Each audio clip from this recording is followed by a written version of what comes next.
Hello, hope you are well. I wanted to kind of do an introduction to myself and then also the sort of content I'll be making on this YouTube channel. So I'm Meg, I'm 25 years old, a Scorpio, and I'm a creative with Cancer. Just a little short version rundown of my Cancer journey. It began last year in July, 2 weeks after I got engaged in Paris. After about 3 months of symptoms, I was finally diagnosed in A&E with acute lymphoblastic leukemia. I reached remission in October 2024, but because of the type of leukemia that it is, you kind of have to go through all the intense chemo anyway, just to prevent it from coming back. So I was doing the intense chemo until, I think it was March or April, I get confused. I think it was March, and then I started the maintenance chemo in April, which is essentially almost 2 years of an easier, more manageable sort of chemo routine, just to prevent any relapse. So it's sort of like daily tablets, less often IV chemos, things like that. So in that time of maintenance chemo, you can kind of start to get back to normal, so things like going back to work and stuff. I was hoping to go back to work in September, however, I unfortunately relapsed. When did I relapse? I unfortunately relapsed in July, so it was pretty much a year on the nose that it unfortunately came back. So this means I am essentially back to square one. I've just completed a month's stay in hospital due to the kind of pain that comes along with it, and I also started a immunotherapy or targeted therapy called inotuzumab. I had 3 doses of those and currently waiting for another bone marrow biopsy to essentially see how effective it is if I'm in remission, and all in all either working towards CAR-T therapy or a stem cell transplant. So for that I intend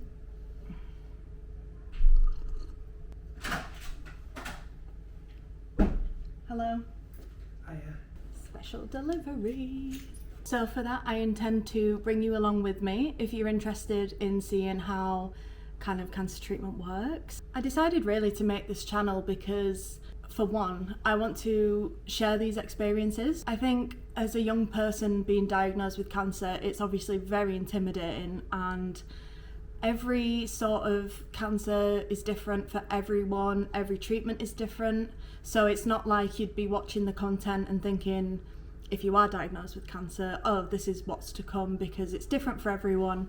However, maybe it might humanise it a bit more. I feel like the portrayal of a cancer diagnosis that's shown in the media, like films and things, TV shows, is so far from what you actually experience. And I found last year when I was going through chemo that I was watching these films and things, or like thinking of films that I'd watched, you know, where there is a cancer storyline as such, and I was just thinking, I have experienced none of this.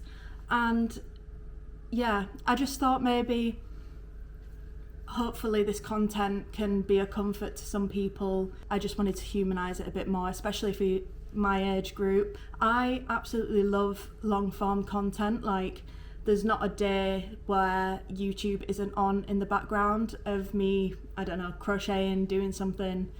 And hopefully I could be that to someone, where maybe you don't sit and intensely watch my videos, but they're there as some sort of comfort. And yeah, also from being diagnosed last year, I have learned like so much medical stuff. You know, I learned so many terms and, you know, things that go on in your body and how they come to these conclusions, you know, medical procedures that I just never knew of, that I'm like, wow, how could someone sit and think of that? Like, it's honestly fascinating. Like, I feel like I learn something new every time I'm in the hospital, so I thought it'd be also interesting to share that. So hopefully this will become a sort of safe and respectful space. So anyway, aside from all the cancer talk, I have a lot of hobbies. I went to uni to study fine art and curating, and also did a curating masters. I felt more of a connection to the masters rather than the fine art degree, and I don't know whether that was because it was in COVID and you couldn't really use the equipment and it was a bit awkward working from home, but I just found that I don't know if I lacked the skill to be a fine artist or if I just wasn't really interested in being one. And so when I did the curating masters, which is, you know, putting on exhibitions and things like that, and I was doing a lot of writing and then speaking to artists and forming those connections instead of making my own work, I felt so much more motivated and really enjoyed my masters, really. So then from uni I went to work in an art shop which sells art supplies and then also has an exhibition space. However, obviously with the cancer diagnosis I've had to not work, essentially. It's impossible. So I've had a long time out of work, and in that time I've really tried out different hobbies, because obviously sitting at home is quite boring, and when you're used to kind of being on your feet all the time and always doing something, and you know, I was always going from work to then like planning something and going to the studio and making something, it just, yeah, it was a massive loss. And I spent the year of when I was doing chemotherapy really kind of struggling to feel settled, because I just felt like I needed to do something all the time. And then obviously when you're ill at the same time and don't have the energy, it was really hard to feel kind of boxed in, because your mind wants to do everything but your body just can't. So yeah, it was a bit of a struggle. However, I think I worked through my feelings towards that, and now I've just taken a lot of pressure off myself to create things, and now I just do what I feel like, really. So I really enjoy crochet. I can only do a granny square but it's something and I enjoy doing that. Maybe I'll branch out a bit more. I would like to start filet crochet. I think that's what it's called. Kind of like the tapestry one, but it's more like lacy looking, if that makes sense. I made some patterns to do for that, but I just need to buy the yarn basically. But maybe that's something I bring you along for. Well, it probably will be, because as well as the cancer content, I also want to share my hobbies. I really got into reading in the past year. So I was a really kind of strong reader as a child. I always remember reading, and then it kind of followed me like when I was like 15. I remember reading a lot of sort of John Green, you know, the really popular books, like Hunger Games, things like that. I remember reading those, and my reading really died out when I went to college and uni, obviously, because I think in my extracurricular time I was more focused on drinking, so I kind of lost it. And then as I got older and like further into uni, when you know you kind of settle down and things, I would read here and there, but I kind of told myself that I only enjoy non-fiction books, so I'd read a lot of autobiographies, and you know, ones that interested me only came out every so often. So I didn't like, I'd read a book and then I wouldn't really stick to it. Like I'd finish the book and then that would be that until months later when maybe I'd find one that I liked. But yeah, I didn't really stick to it. So then this past year has been quite an intense year of reading. I've pretty much read almost every day that I've been well enough.